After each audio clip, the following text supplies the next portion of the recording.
अस्सलाम वालेकुम। मेरा नाम हफ्सा अंजुम है। आज हम एंडोथर्मिक एंड एक्सोथर्मिक रिएक्शंस के बारे में बात कर रहे हैं। जैसे कि आप जानते हैं हम एनर्जेटिक्स के बारे में पढ़ रहे हैं, तो एनर्जेटिक्स से रिलेटेड जो आज टॉपिक हम डिस्कस करेंगे they are endothermic and exothermic reactions, और इनका कोशिश करेंगे कि जितनी डिटेल हो सके हम पढ़ लें। तो सबसे पहले बात कर लेते हैं इनकी डेफिनेशंस के बारे में। तो एंडोथर्मिक रिएक्शन वो हैं, जैसे एंडो नाम से जाहिर है, endo mean thermic mean heat, endo mean enter, यानी जहाँ पर हीट एब्जॉर्ब हो रही होगी, हीट एनर्जी एब्जॉर्ब हो रही होगी, उस केमिकल रिएक्शन को हम एंडोथर्मिक रिएक्शन कहते हैं। ये मोस्टली बॉन्ड ब्रेकिंग रिएक्शंस होते हैं। इसी तरह एक्सोथर्मिक जो है वो बॉन्ड मेकिंग रिएक्शंस होते हैं, और इनमें हीट एनर्जी इवॉल्व होती है। Exo mean exit, thermic mean heat. तो जब हीट एग्जिट होगी, इवॉल्व होगी, ऐसे केमिकल रिएक्शंस को हम एक्सोथर्मिक रिएक्शंस कहते हैं। फिर हम बात करते हैं आगे कि एक दफ़ा रिवाइज करते हैं कि सिस्टम, सराउंडिंग और बाउंड्री क्या होती है। जो रिएक्शन हम ऑब्ज़र्व कर रहे हैं, रीड कर रहे हैं, स्टडी कर रहे हैं, उसके रिएक्टेंट्स, उसके प्रोडक्ट्स, उसके कैटलिस्ट, उसके अंदर मौजूद हर एक चीज़ वो हमारा सिस्टम है, और जिस वेसल में है उस वेसल की बाउंड्री ज़ाहिर बाउंड्री है, और जो भी उसके इर्द गिर्द है, चाहे वो टेबल है, चाहे वो एनवायरनमेंट है, चाहे वो लैब है, वो हमारी सराउंडिंग हो जाएगी। तो सिस्टम, एनी फिजिकल और chemical change under study is called a system, and surrounding, anything around the system is known as surrounding. तो हम कहते हैं एंडोथर्मिक एंड एक्सोथर्मिक रिएक्शंस का सराउंडिंग पे क्या असर होता है। तो एंडोथर्मिक क्योंकि हीट एब्जॉर्ब कर रही है सराउंडिंग से, तो सराउंडिंग का टेम्परेचर गिर जाएगा, सराउंडिंग ठंडी हो जाएगी। लेकिन जब एक्सोथर्मिक रिएक्शंस होते हैं वो हीट इवॉल्व करते हैं, हीट इनमें से खारिज होती है, तो सराउंडिंग का टेम्परेचर बढ़ जाएगा, वार्मर हो जाएगा। ठीक है जी। फिर हम बात करते हैं अब एंडोथर्मिक रिएक्शंस की डेफिनेशन के बारे में। तो endothermic reactions are chemical reactions in which reactants absorb heat energy from the surrounding to form products. जैसे मैंने पहले जिक्र किया कि रिएक्टेंट्स हीट एब्जॉर्ब करेंगे सराउंडिंग से और प्रोडक्ट्स में कन्वर्ट हो जाएंगे, ऐसे रिएक्शंस को हम एंडोथर्मिक रिएक्शन कहते हैं। These reactions lower the temperature of their surrounding area, thereby creating a cooling effect.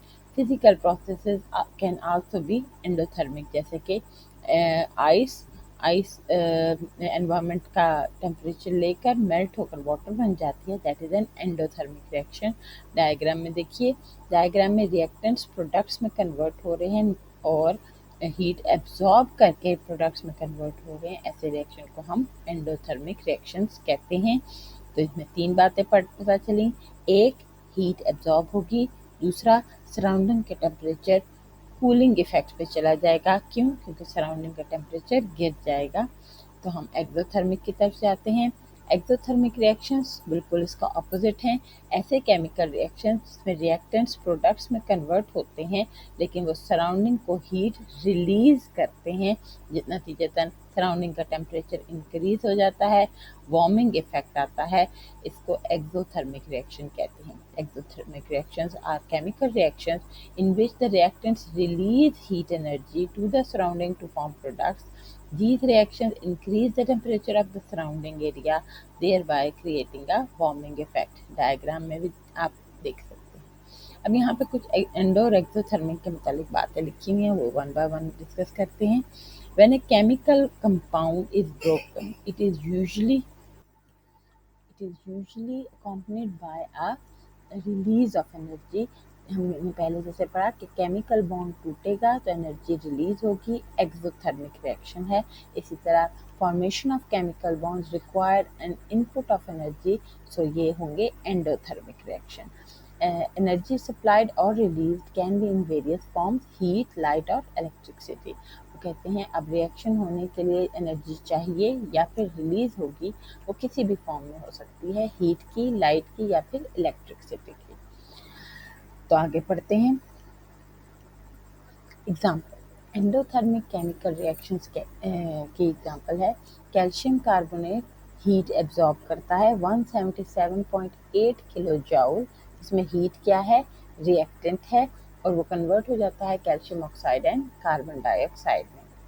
When 1 mole of calcium carbonate decomposes into 1 mole of calcium oxide and 1 mole of carbon dioxide, 177.8 kilojoule of heat is absorbed.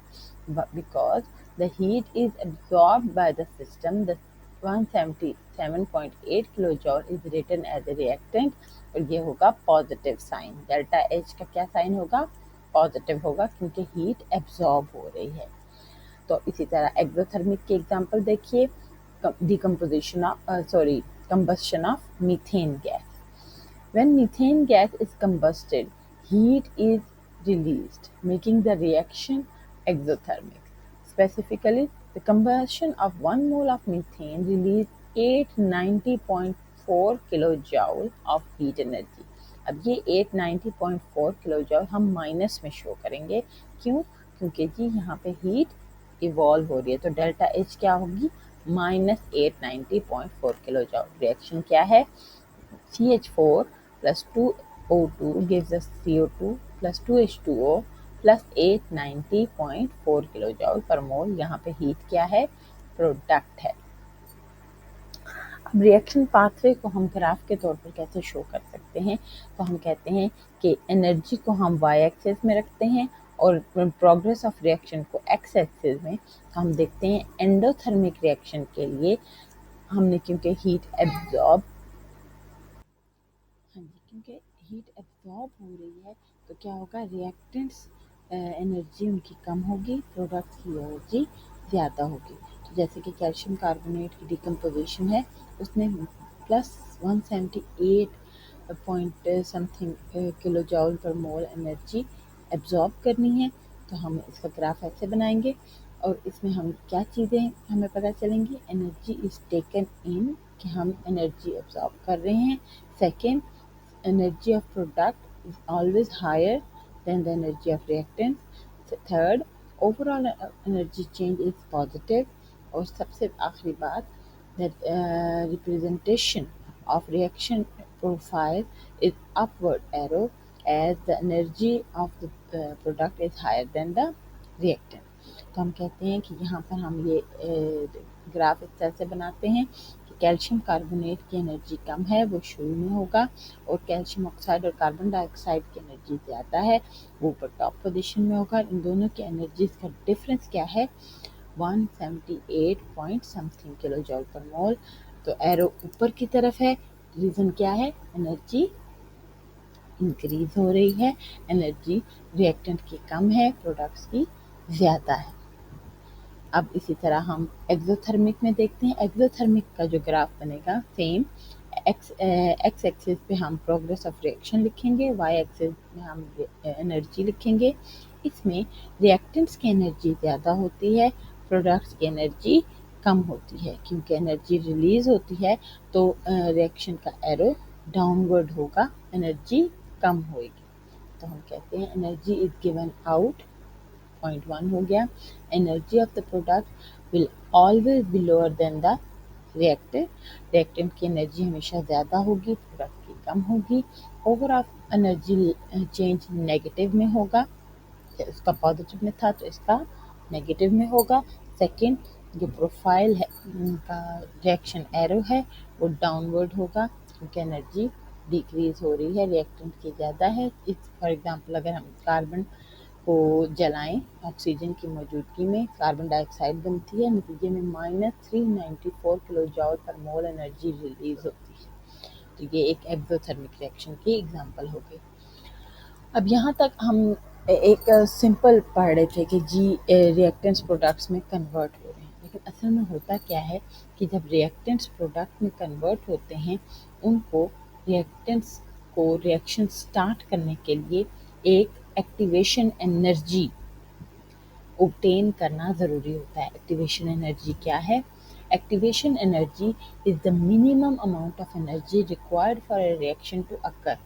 कि कोई भी reaction, चाहे वो endo है चाहे वो एक्सो है, कोई भी रिएक्शन होने से पहले जो एनर्जी रिएक्टेंट्स के पास होनी चाहिए, that is called activation energy.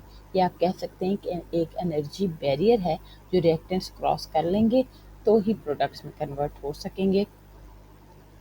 अब ये एक्टिवेशन एनर्जी हम कहते हैं कि molecules must overcome to transform from reactants to product. It is the energy difference between the reactants and an unstable intermediate state called activated complex। कहते हैं कि reactants पहले एक एक्टिवेटेड कॉम्प्लेक्स में कन्वर्ट होते हैं और फिर वो एक्टिवेटेड कॉम्प्लेक्स प्रोडक्ट्स में कन्वर्ट होता है। अब वो एक्टिवेटेड कॉम्प्लेक्स हीट इवॉल्व करेगा तो एक्सोथर्मिक रिएक्शन देगा, और वही एक्टिवेटेड कॉम्प्लेक्स अगर हीट एब्जॉर्ब करेगा तो एंडोथर्मिक रिएक्शन देगा। अब ये एक्टिवेटेड कॉम्प्लेक्स हम जल्दी अटेन कर सकते हैं अगर हम रिएक्शन मिक्सचर में कैटालिस्ट डाल दें या फिर टेम्परेचर या प्रेशर इंक्रीज या डिक्रीज कंडीशंस चेंज करने से ये एक्टिवेशन एनर्जी जो है वो कम भी हो सकती है। तो हम अगर एक्टिवेशन एनर्जी को भी इन ग्राफ्स में इंक्लूड कर दें तो नतीजे में क्या ग्राफ बनेंगे कि रिएक्टेंट्स एक्सोथर्मिक के लिए पहले एक्टिवेटेड कॉम्प्लेक्स बनाएंगे, ये एक आपको स्लोप नज़र आ रहा है, देन वो एनर्जी रिलीज करेंगे और कन्वर्ट हो जाएंगे इनटू प्रोडक्ट्स। तो ये जो स्लोप है वो आप नोटिस कर रहे हैं एक्सोथर्मिक में भी मौजूद है, लेकिन वो सिर्फ और सिर्फ to attain the activation energy. Second है एंडोथर्मिक रिएक्शन के लिए। एंडोथर्मिक रिएक्शन में रिएक्टेंट्स की एनर्जी बहुत कम होती है, तो उन्हें एक्टिवेटेड कॉम्प्लेक्स बनाने के लिए बहुत ज़्यादा एनर्जी की ज़रूरत होती है, and then they convert back into products, उसमें जो थोड़ी सी एनर्जी रिलीज होती है। तो टोटल जो एनर्जी एब्जॉर्ब होती है वो होती है जो कि रिएक्टेंट्स और प्रोडक्ट्स की एनर्जी का डिफरेंस होती है। तो यहाँ पे भी आप देख रहे हैं एक्सोथर्मिक में energy is released, arrow downward है, और एंडोथर्मिक में एनर्जी इज एब्जॉर्ब, तो एरो अपवर्ड है। ठीक है जी, ये एक छोटा सा कॉन्सेप्ट है एक्टिवेशन एनर्जी का। एक्टिवेशन एनर्जी के बाद हम पढ़ते हैं एंडो और एक्सोथर्मिक रिएक्शन में difference, one by one discuss करते हैं। Endothermic reactions are chemical reactions in which reactants absorb heat energy from the surrounding to form products, जबकि exothermic reaction heat is release in the form of light and heat to form products. ठीक है जी, endothermic reaction में energy absorb होती है, exothermic reaction में heat energy release होती है। एंडोथर्मिक रिएक्शन में एनर्जी हीट की फॉर्म में रिलीज होती है, हीट की फॉर्म में चाहिए होती है एब्जॉर्ब करने के लिए, लेकिन एक्सोथर्मिक में एनर्जी किसी भी फॉर्म में रिलीज हो सकती है, हीट, इलेक्ट्रिसिटी, लाइट या फिर साउंड भी। ठीक है जी, एग्जाम्पल देखिए, melting ice, evaporation, cooking, gas molecule and a photosynthesis process are few example of endothermic reactions, while rusting iron, chemical bond explosions, nuclear fission, ये है exothermic reactions के example है। तो आज के लिए बस इतना ही। अगर कोई क्वेश्चन हो तो प्लीज़ ज़रूर कमेंट्स में डिस्कस कर लेंगे। Thank you very much.